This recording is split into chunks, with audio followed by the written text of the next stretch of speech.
but I do want to bring up Davante Adams as Nick asked here. Do you think we are trading for a wide receiver? We're in on Adams. Yeah. So it came out today, right, that the Bills are one of 4 teams who are still officially in on the Davante Adams sweepstakes. So, I mean, it seems like it's more than just smoke at this point, right? Yeah, so if you look at it from a perspective of an athletic reporter like Tim Graham or Joe Biscaglia, they have really big integrity standards with their sources, like overly over the top sometimes, to where I wish they broke more stories, but they have a lot of integrity from their sources. They can't just say stuff like NFL Rooms or ML Football. Like, these are accounts that actually like beat reporters from the Raiders that are reporting that. I fully believe the Bills are in on it more than just a phone call to see if he's a first round pick or not.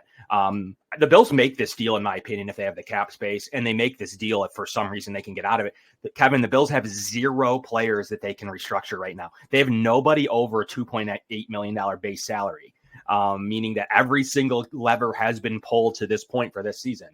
So they do need to make a move, and they need the Raiders to take some of the cap space, or they can't make the deal. They literally cannot do it. I tweeted out some players that could be traded, and I'm not saying any of them are worth a ton of money, but there is some money to be saved. If you could look down the Dawson Knox or the MVS route. Kaiir Elam randomly saves $1.9 million and $2.5 million next year. That could be enough to put him in the deal or a different deal to get Adams done. Hollins saves $2 million if you trade him. That's it's not a ton, but it's enough that the Bills would need that to make a move. And then the aforementioned Edwards, just trade him. If you're not going to play him because of the bonus standards, trade him. Like, you're making him inactive anyways. Between him and Elam, one way or the other, you can trade one of those 2 players then. It's not a ton of money, but $2 million is enough because you need to start making some of these moves if you want to make a deal with the Raiders or another team. And then lastly, Curtis Samuel, $1.7 million you saved this year and $4 million next year. So if he's not part of the future and you're acquiring another receiver and you're clearly not using him, now he's hurt. I don't know what's going on with that guy, but those are the likely players that I do think need to be included in the deal. That is interesting because I don't want to trade Kaiir Elam, but do you think the Raiders would take Elam and a 4th for Adams? Probably. Not only would Elam potentially save you some money, he's got a future. He's got a controllable contract, and he probably has a little bit of value. So he's going to bring down the draft pick compensation on top of it. So I do believe that the Bills would do something like that. Like, I'd argue they need to trade 2 of those guys to make it close. I don't know if that's realistic or not, but really, I think you need to look down it and say, like, doesn't need to be in the same trade either. But, you could deal Elam and Edwards or Elam and Hollins. You need to free up a roster spot soon here for Darrington Evans coming off of IR. And then Von Miller, when he comes back from his suspension, it's not crazy to assume that they could do a 2-for-1 or 1 for a late round draft choice and 1 in the deal for the receiver. So I do believe the Raiders could be very interested in a young corner to supplement the rest of their roster, especially, which I guess with the quarterback hurt now, or getting benched, excuse me. Yeah, I mean, go give Kaiir Elam a try, because you're already starting Jack Jones and Jacorian Bennett and Nate Hobbs anyways at corner. So I think he could very much be in play. It makes a lot of sense, honestly, that they would use him. And then the Bills fans will maybe forget the Elam thing if you get Adams out of it, right? Well, and you essentially have Christian Benford as CB1. So think about it, like Christian Benford was a 1st-round corner, and then Elam was taken in the 6th round. Just you essentially flipped them, you get Davante Adams, and all is well. Now, if they were to trade Mike Edwards, he probably isn't worth as much as Elam would be. So that's probably Edwards and a 2nd.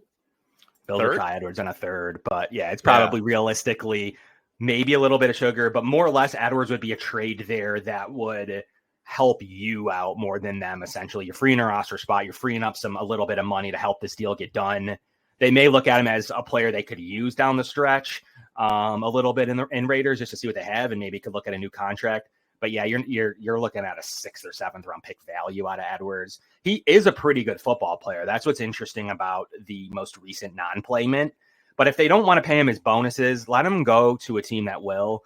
And, unfortunately, that would leave you with 3 safeties on the roster. But I guess with flexible Cam Lewis, I still think he's fully a corner.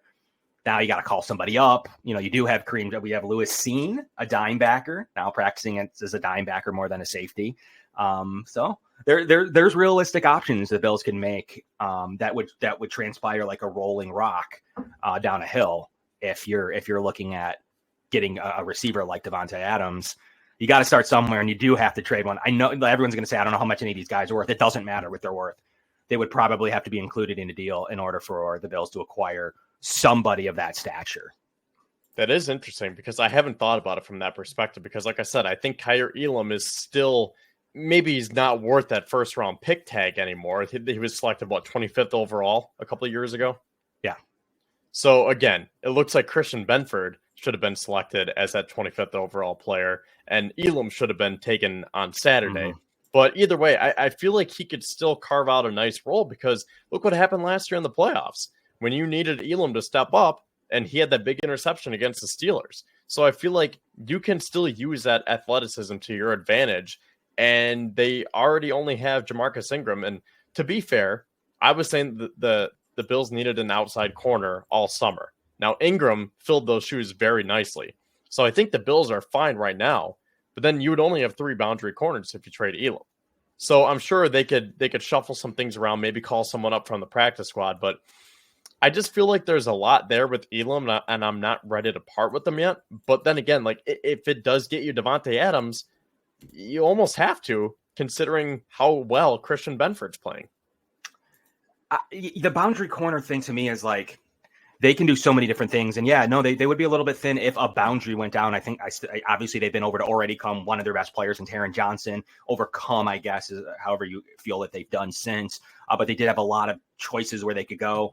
I still think the Bills, could potentially see what they have in Daquan Hardy on the practice squad. And maybe they could go out and acquire a corner themselves if worst case happens. But they just straight up most likely, especially if we're talking to Davante Adams specifically in a deal, they're going to have to move somebody. So, and they're going to want to move somebody that they think they can get a little value for, they could save a little money from, who could take off the stress of the exact assets or compensation needed for Davante Adams. They got to pick somebody, or they can trade somebody to somebody else, I guess. But they're going to need to pick one of those names I had on the list, or a bigger name, which I wouldn't see anyone bigger than the names I brought up there. Like Knox would probably be the top of like the biggest name list. I don't think they're going to get any crazier than that if they even go that crazy. But somebody like MVS wouldn't even save you enough. You could go with the MVS route, but I'm thinking more along the lines of it would have to be like a Curtis Samuel swap. You'd have to do Mike Edwards. There's just, especially if you're talking about the Raiders, they're not eating money, or like one of those moves could help you make a better deal. And Elam may be what it would be required. Maybe they'd ask for him even. It may be required to make the acquirement. And also you're saving money this year and next year. So the Bills could feel the need to move on from one of the players that's inactive. Like if he's borderline inactive every week, you're playing Jamarcus Ingram in front of him. You're getting Cam Lewis into the nickel and dime situations. You're training Lewis Cine in those situations. You may like what you see out of Hardy on the practice squad. I liked the play from a couple of their guys in training camp as well, most notably to Corey Couch. So they're going to have a fulfillment there at a position that McDermott is very good at. And if that's going to take the burden off of making a deal to help your offense, you can't just keep stashing these guys. And you're right, Christian Benford has played to the 23rd overall pick value. And between, let's say they make a move for Adams, you have literally by a lot of metrics, a top 3 corner in the NFL in Christian Benford and what he's able to do. You got him in the draft. Now you're trading that player for a future asset or a huge star in Davante Adams. Like, we got to let the Kaiir Elam thing go with Jamil Adai as his new DB coach. If he himself, after they transition coaches, doesn't think that he can get in the lineup, then maybe the end of the road. It isn't just one coach that didn't like him. Now you have multiple coaches and multiple different personnel people that have seen him. It may be time to cash him out in a deal that helps your offense this year right now and helps you get W's as compared to maybe seeing what you have at a corner next year. One last thing I'll say about this talk. I didn't know we're going to be getting into it. We were going to construct the game plan, but you know what? I'm always up for a little wide receiver talk because I feel like every show you can just go back to the wide receiver room, right? Like it's just so pertinent. But what I do want to say though is last week I was a little iffy and I was like, I kind of want to see this through a little bit, right? Like I want to test out this experiment about everybody eats. It's only one bad game. I think they'll get back on track. Well, now it's 2 bad games. And now I want Adams that much more. So if I was like 50-50, 60-40 last week, now it's more like 75-25. And really, it might even be more than 75.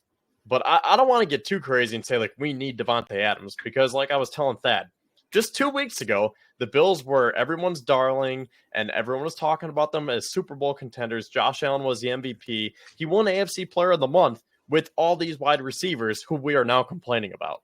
So I think it just takes one good game to get back on track, and you're like, oh, I guess we don't need to necessarily go after Davante Adams like we thought we did. So I think recency bias plays a lot into that. So that's why I don't think I want to trade for Adams right now tonight. Eventually I might want to, but I just kind of want to temper expectations for now. The point is with Adams, like, are you thinking you're going to see the last 2-week version or the first 3-week version? And Brandon Beane and Sean McDermott have to determine, like, is it a legitimate problem? And although we were darlings 2 weeks ago, great, but is that not the version we're going to see going forward? It doesn't matter. It matters like what the version they think is going to happen. Now Curtis Samuel's hurt, like he's hurt. So now, and I don't know what strength, I do have it on good authority that I believe Khalil Shakir is going to play, but if he has a setback and doesn't play, between like what now you're looking at literally MVS, Keon Coleman, and Matt Collins and Shavers. Apparently that's the guy they're calling up. So Shavers, that's not good enough. That's not good enough. That's not an NFL level receiving core. Not one when you're in a dogfight right now to make sure you're securing an AFC spot. I don't know how. I don't, even if Shakir has a setback, I don't believe that's any more than 1 week at most. Beyond this week, but still, like, I don't. And then Curtis Samuel's already been ineffective, and wildly ineffective between his routes ran, between what he's doing with the ball in his hands. At some point, that's not good enough. Without the receiver room, if I would have told you before the season, no Curtis Samuel, no Khalil Shakir, I know most people, you included, would have said they need a receiver.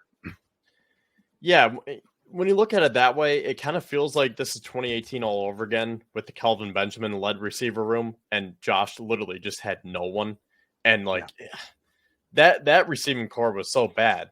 But I feel like if you can use these players a little bit better, like maybe you can design some routes for Curtis Samuel past the line of scrimmage, maybe actually utilize his explosiveness and try to get him out in space and try to play to these players' benefits, then maybe it would start to look like the 2019 receiving core. Right, like this isn't going to be the 2020 receiving core. That was probably at its peak when you had Diggs, Davis. Was that Beasley and Beasley Brown in 2020? Yeah, because then they got Sanders in 21, right? Yeah, 2020 you had Beasley and Brown in 2019. So prior to Diggs was 2020. So 2019 they went out and said after that they said that receiving core was terrible, and that's when they got Brown and Beasley. And then 2020 they made the trade in the COVID year for Stephon Diggs. And then, they went from there. Emmanuel Sanders, Gabe Davis came in, etc. So they probably peaked in 2020, 2021 when they probably fully maximized that receiving room for Josh. But I think that they can seriously win with that 2019 version because now you have the running game, you have the tight ends, you have the strong defense once everyone's healthy. But if it's going to be like that 2018 version, then give me Davante Adams right now.